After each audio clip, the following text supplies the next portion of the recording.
Assalamualaikum warahmatullahi wabarakatuh. Ya, eh, menarik juga nih satu peristiwa di apa speak up ya, anak gadis remaja, ya bilang remaja lah, ya kan baru lulus eh, SMA tahun ini dan mau masuk perguruan tinggi yang katanya eh, dapat di fakultas divisi jurusan filsafat UI gitu ya. Nah, semenjak pertama kali dia speak up ya, itu speak up itu kita ini kan sudah terbiasa mengamati tentang penampilan orang, tentang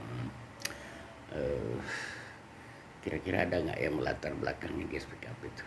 Saya sejak awal sudah mengatakan bahwa ada yang menggrit anak ini, ada yang sengaja mempola anak ini untuk tampil, dan dugaan saya itu benar.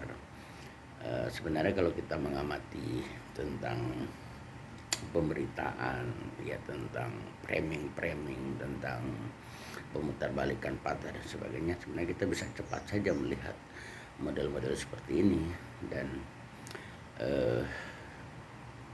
ya memang sepertinya timnya KDM ini perlu ada lebih tingkat intelijensi untuk mengamati pemberitaan atau mengamati model-model satu dua orang, baik dari internal pemerintahan, misalnya dari DPR atau dari tokoh-tokoh masyarakat, ya dari ormas dan dari perorangan. Tidak mungkin setiap mereka tampil itu tidak ada satu background, tidak ada satu latar belakang yang mendorong mereka untuk maju. Nah, analisis ya berita, analisis tampilan dalam podcast atau dalam bentuk apapun, sebenarnya itu bisa lebih cepat lagi untuk dipahami apa yang melatar belakangnya mereka melakukan itu.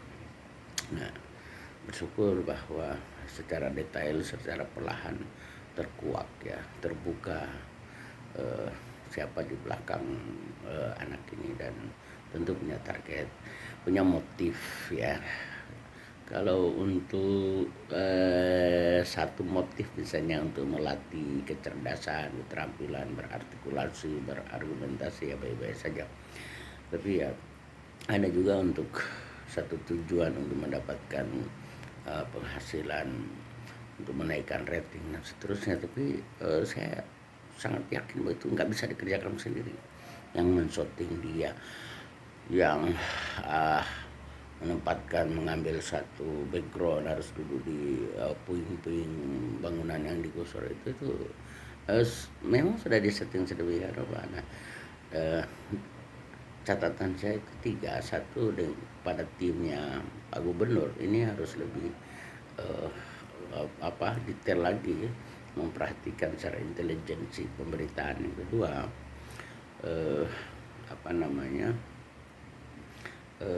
mungkin di masa depan ada lagi yang lebih, bahkan saya melihat ya jauh lah. Ketika dia mengatakan dia lulus di tes fakultas filsafat, nggak mungkin dia berdiri sendiri, ya udah panjang rangkaiannya. Bisa jadi ada juga yang sedang merencanakan untuk adalah sesuatu rencana buat Deddy Mulyadi, tapi nanti kita lihat perkembangannya berikutnya. Dan ini menarik bagi satu perkembangan artikulasi politik yang dimainkan justru remaja. Ini boleh juga gitu, ada nanti seakan-akan dia bukan siapa-siapa, tapi rekam jejak itu adalah fakta bahwa tidak ada yang datang sekonyong-konyong, yaitu sudah ada perencanaan sebelumnya. Saya pikir begitu. Terima kasih. Assalamualaikum warahmatullahi wabarakatuh.